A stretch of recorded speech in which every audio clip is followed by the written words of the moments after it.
Hello and welcome to another update video about Natgas. So Natgas did sell off a little bit again last few days. We are in this ending diagonal price channel, so choppy price action is what we need to expect. That was the narrative over the last few weeks and months anyway.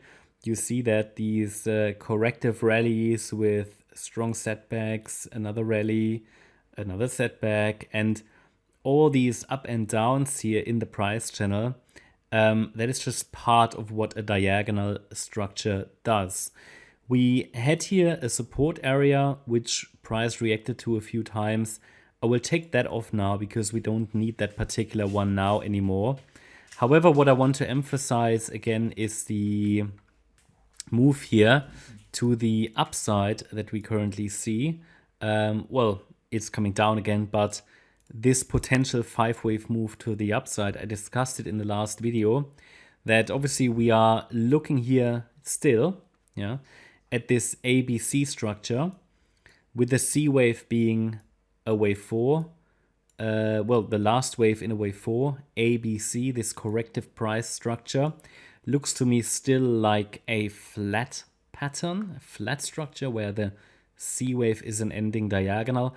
The challenge with the diagonal structure is always that these can extend. It's very hard and unreliable to count the subwave structures in a diagonal. Best, in my opinion, what you can do in a diagonal is to, when you count, when you try to trade within a diagonal, it's potentially dangerous due to all these headwinds that you get in a diagonal. So you need to be ready for those headwinds. So therefore, just be careful. Have your stops in place, but you get stopped out quickly and easily in a diagonal structure. So the idea is and has been that this C wave is an ending diagonal. That we could have completed here a wave 1, came down in a wave 2, another. No, that's not a 1. That would now be the third wave with an ABC structure, and we could be already in the C wave. Let's first of all talk about, okay, what could happen if we already are in the C wave? That would be a 5-wave move. And maybe we started the C wave already here with a potential 1-2 setup. Now, this is getting tested now, this idea. We talked about that in the last video already. But obviously getting tested and not very reliable.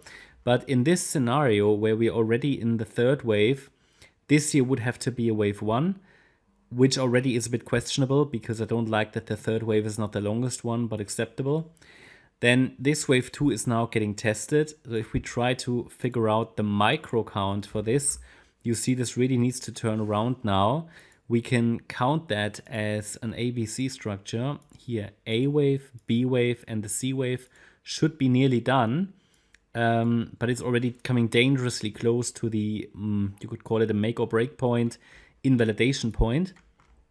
So here we had an A wave in 5 waves, 1, 2, 3, 4, 5. I take that off again.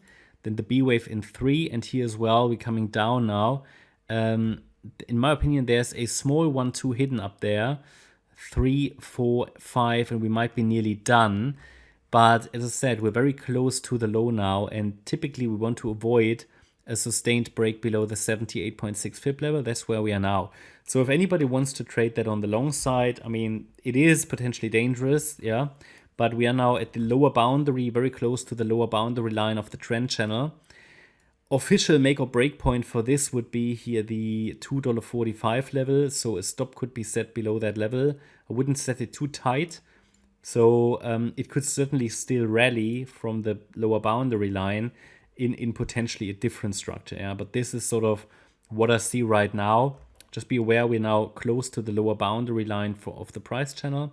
And a break below that level, that would be a warning, and price could come down quite quickly to $2.14. And I have to assume that below $2.14, the high was already in, the top was already in, and wave 4 is complete. Okay, that is not what I'm primarily looking for at the moment. But if we break below 245, it could send us to 214. And below that level, I don't have anything short-term bullish left. it would then most likely already come down in wave 5. We're still waiting for another low here, or at least it is highly likely. Of course, there's also a more bullish interpretation where the lasting low is already in, but I haven't got a very reliable confirmation for that at this stage. This would be a valid alternative, okay?